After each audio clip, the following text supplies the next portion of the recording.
Duela urte batzuk hasi ginen Finlandiara, kontatu egin nu Finlandiar ikastetxe batekin horrela, Jyväskylako jau ikastetxearekin.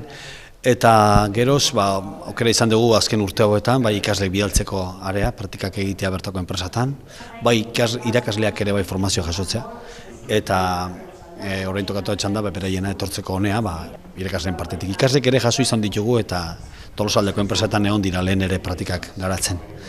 Eta gaur etorri diren irakasleak dira 3 ikastetxe ezberdinetako irakasleak.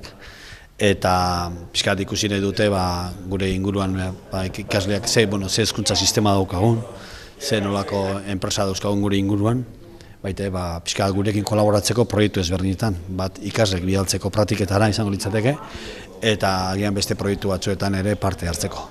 Egia esan denbora luzez ez dira ongo, ez dutelako denbori gehiagik, eta 2 egunetarako etorri da. Etorri ziren atzo gauean, eta gaur eta bihar egongo dira hemen, ikastetxean eta bai inguruko enpresak eta bisitatzen, eta gero atzera joaz berriz bueltan.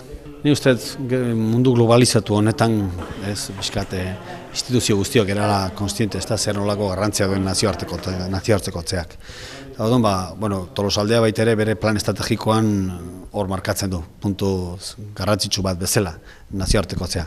Eta horrelako elkartrukaketak oso garrantzitsua jotzen ditugu eta gu juten gera kanpora eta beraiek etortzen dira elkar ezagutzeko azkenean denak Europako partaidek eta bai gu eta gure ikasleek denok elkar ezagutzeko ni uste garrantzitsua dela. Joan den urtean adibidez 4 irakasle gure ikastetxeko izan zian Finlandian eta bertan bizitatu zituzten 3 ikastetxe.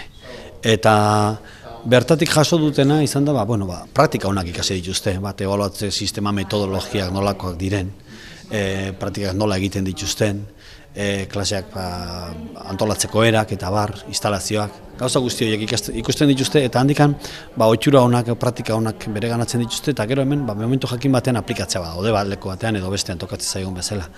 Eta programa guzti hauek Erasmus Plus